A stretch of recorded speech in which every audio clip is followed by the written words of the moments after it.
Okay. Ayun. Ang ganda ng lugar.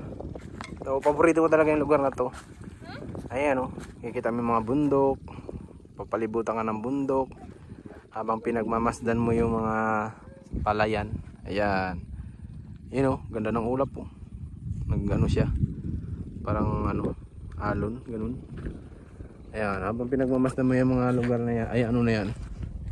Mga tanim na yan. Ay, ito, bago pa lang magsibol. Ito, malaki na. Yun, oh. Yun. So, naalala ko noon, ganitong oras. Yan, mga pauwi na kami dito magpipinsan. Ayan. Nilalakad na namin itong ano na to, daanan. Pauwi. Tapos umaga, kanya-kanya kaming lakad dito. Papasok dun sa school. Uwi kami dun. Yan yung mga bahay namin noon. Ayun. Yan yung mga bahay namin. Doon pa kami noon dumadaan. Yan doon. Masaya kaming. Pagod ka na? Upay nga lang. Ayun, masaya kaming naglalakad noon. Habang kami ay ayan, habang naglalakad kami, naghahabulan. Habang naglalakad, naghahabulan kami pauwi. Paunahan mag-uwi. Lakad-lakad sa pilapil. Minsan mapakan pa namin yung mga pilapil na yan. Tapos kinabukasan pinuntahan na yung magulang namin ng may-ari ng basakan. Kasi nagalit na kasi may ano na nasira na yung pilapil nila. Ayun, oh, ang ganda pala tingnan dito yung kalamansi, ano. Wow, ang linis, oh. Yan, linis niyan. Yan ang ito yung ano, yung mais. Yan kalamansi yan hanggang doon. Yun. Okay. Yun. Oh, yun, naalala ko lang mga panahong dito pa kami noon nakatira. Tapos pag wala po kaming pasok, ayun, nag-ano kami. Yung ito dati kasi malalalim ito. Yan. Marami pang isda. Noon, nangangawil kami lang magpipinsan. Dami kaming nahuli. So, libre na yung ulam sa hapunan. Libre na yung ulam sa hapunan. Kami lang yung nangangawil. Tapos, dito rin kami ng mga ano. Ng mga pagod na raw siya. O, pahinga muna. Nag-video pa si daddy. Dito namin kukuha yung mga ano, yung mga igi. Ayan, ngayon halos wala ka na makuha dito. Pero ngayon, doon ka na makakuha sa baba. Dati, dito lang namin kinukuha yung mga igi. Yan, tapos inuulam po namin yan. Tapos ito, marami. Malaki-laki ito eh, malaki-laki yung sapa na yan. Diyan kami nangangawil. Wala kaming pasok, o kaya makauwi kami ng maaga. Yan yung ginagawa namin dito. Tapos, pag Sabado Linggo, ako kasi noon dito, halos ayaw ko iiwan yung lugar na ito noon. Alam mo ba?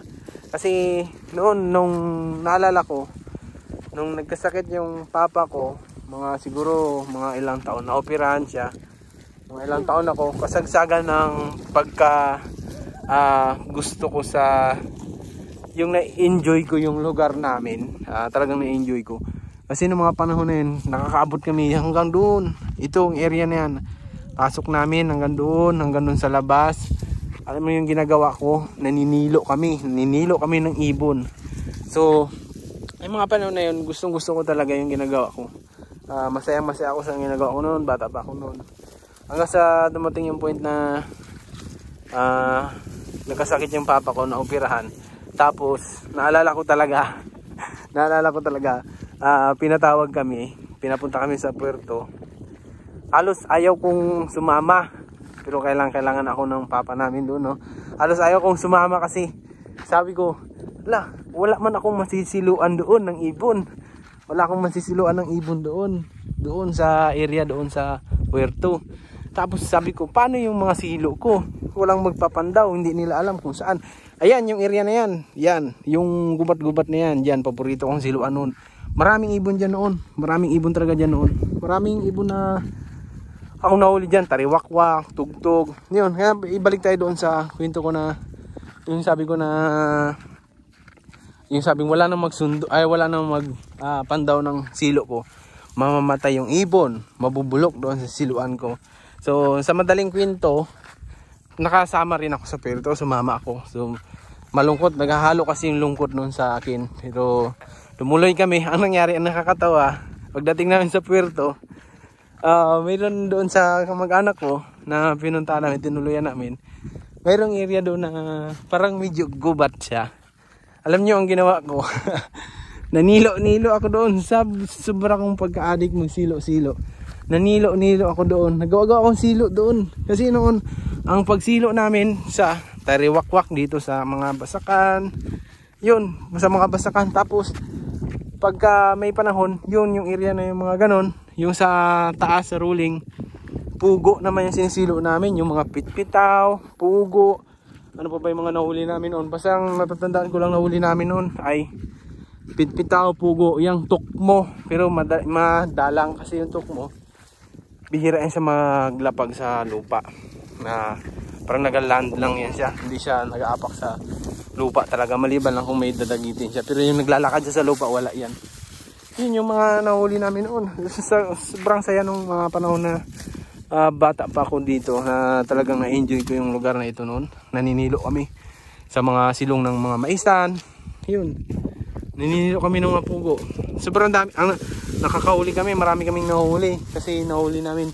Tapos kinukulong-kulong namin. Tapos niluluto namin. Inuulam namin. Minsan yun na yung ulam namin sa buong maghapon. Yun. Tapos pag mga wil kami dito, pag yung mahabang panahon, napakarami namin mga wil yan. Iba-ibang lugar galing pa doon sa labas.